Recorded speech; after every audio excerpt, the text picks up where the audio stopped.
Comment exporter son vin en 3 clics?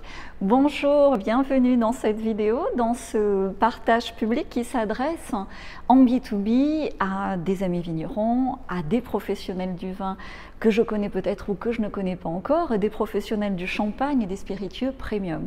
C'est très important pour qu'on puisse diffuser ces informations B2B gratuitement, de s'abonner maintenant à cette chaîne, de lâcher un like, ça permet de faire grossir notre communauté, qui est petite, hein, et en tout cas vraiment d'avoir cette ambition de se rassembler ici dans un partage public constructif.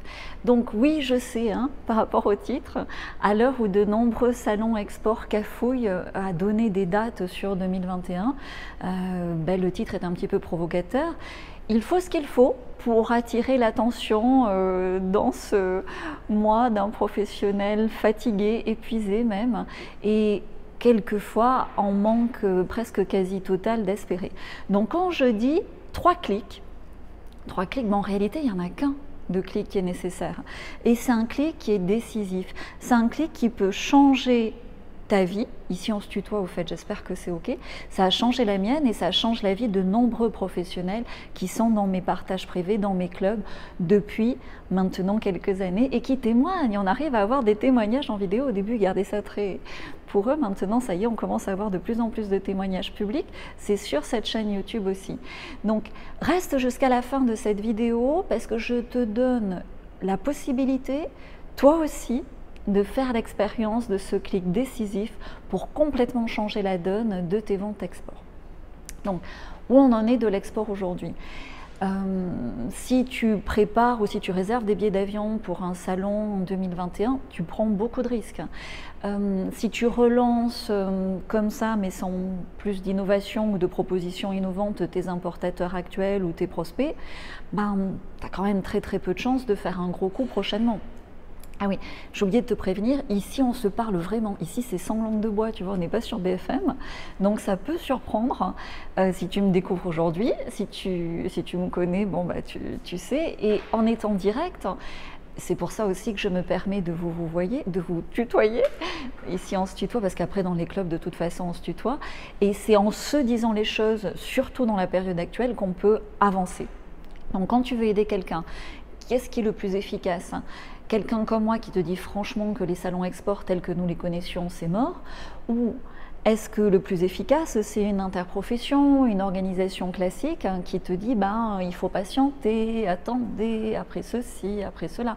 Parce que combien de temps vas-tu attendre encore pour changer ton fusil d'épaule, pour changer de business model? Tu sais, dans le vin, on dit que ce qui tue le plus d'entreprises du vin, c'est la lenteur de prise de décision. Donc, pourquoi est-ce qu'on aime l'export dans le monde du vin? Tout simplement parce que ça nous fait voyager et ça nous permet en même temps de joindre l'utile à l'agréable, de faire des volumes et de faire des marges de façon beaucoup plus rapide que ce qu'on peut faire sur le marché local ou avec un restaurateur ou un caviste. Ne me jetez pas la pierre, ici on est sur l'export. Donc, qu'est-ce qui se passe à l'export?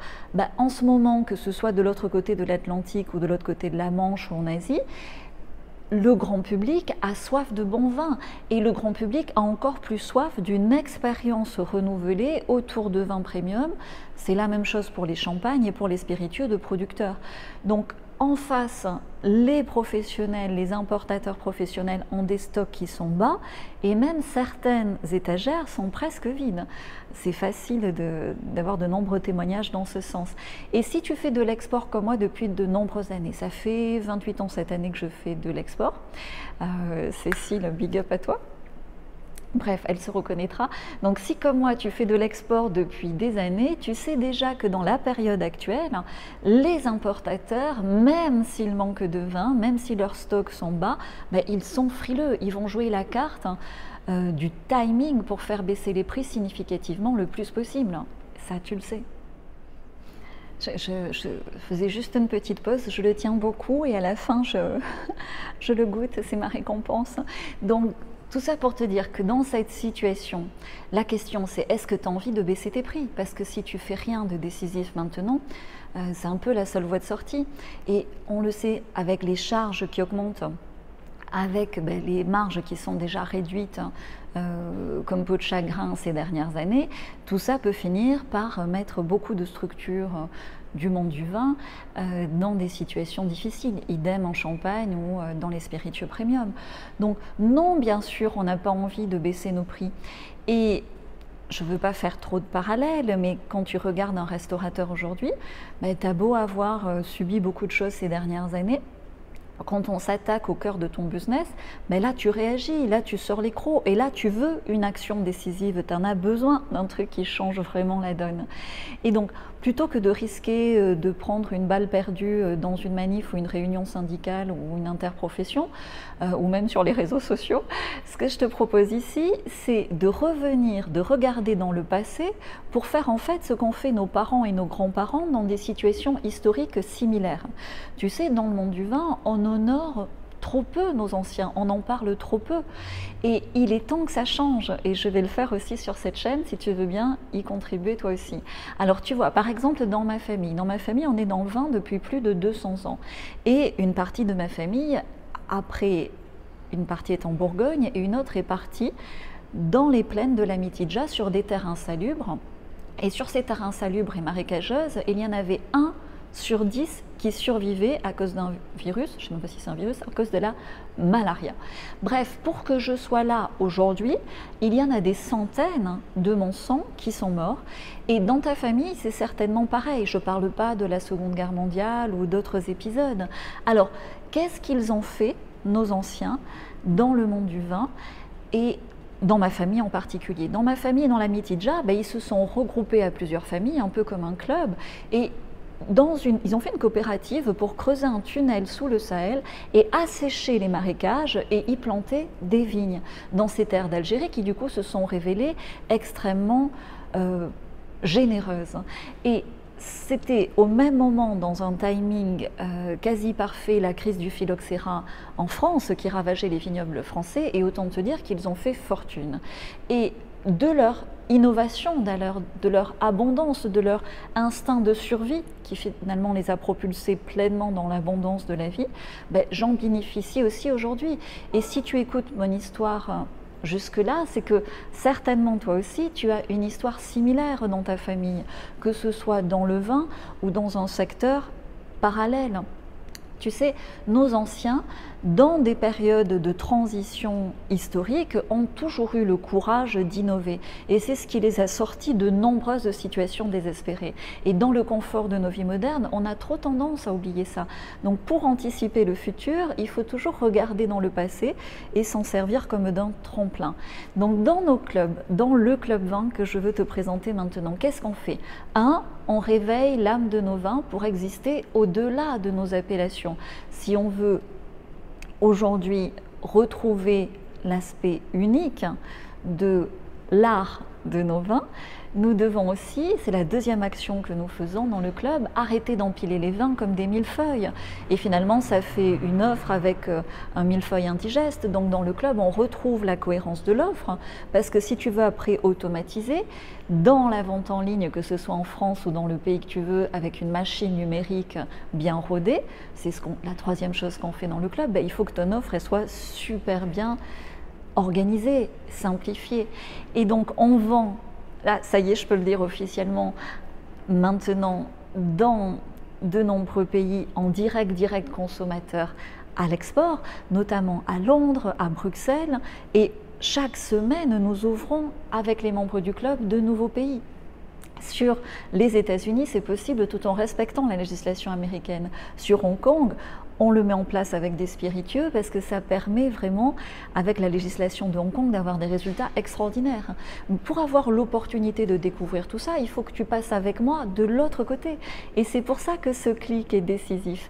Et pour t'aider à faire ce clic, derrière cet écran, je t'ai préparé une mini-formation, un mini-training pour te montrer mes 3 astuces graphiques qui permettent d'améliorer ses packaging. Et tu sais, dans le monde du vin, on adore les petits tips comme ça sur les packaging. Donc c'est maintenant que ça se passe. Ce clic, alors attends, je crois que c'est là. Ce clic, il est... Bon, là tu peux pas cliquer, c'est pas une vidéo cliquable. Il faut que tu ailles dans la description Donc si tu es sur ton téléphone, c'est pas facile d'y accéder. Si tu es sur un ordinateur, ben, tu verras, il y a plein d'emojis. Donc tu cliques et tu vois ce qui se passe derrière et ça peut littéralement te propulser dans la nouvelle économie du vin. Jingle.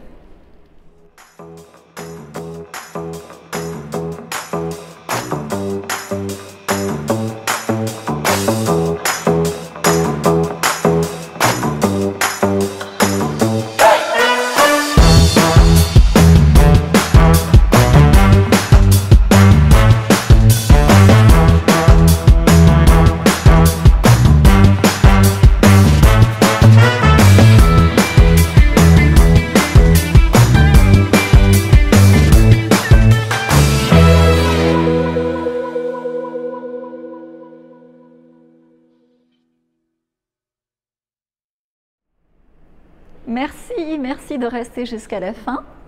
Surtout, dis-moi en commentaire quelle est ton histoire aussi.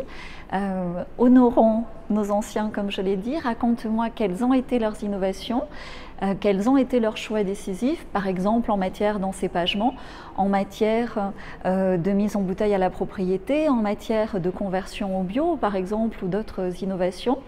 Et comme tu es resté jusqu'à la fin de cette vidéo, pour te remercier, je te donne l'opportunité d'un second clic décisif qui peut te faire gagner beaucoup de temps. C'est un clic direct vers mon agenda. Tu as un accès, c'est automatisé, mais c'est mon vrai agenda, hein. C'est là. Donc ça te permet de réserver ton audit export gratuit et tu verras certainement avec moi, parce que chaque situation est particulière, quelles sont les opportunités d'affaires à l'export sans intermédiaire selon le profil de tes vins et comment est-ce qu'on peut anticiper les différents pays export selon ce que tu fais et ce que tu veux faire ensemble. Donc ça peut littéralement transformer positivement ta vie professionnelle et soyons clairs, bien sûr aussi ta vie personnelle. C'est pour ça que ce sont des clics décisifs. À très vite de l'autre côté et suis-moi aussi sur Instagram et sur Facebook. Et abonne-toi si ce n'est pas déjà fait sur cette chaîne ID Vin School. Cheers, je peux enfin déguster. Bye.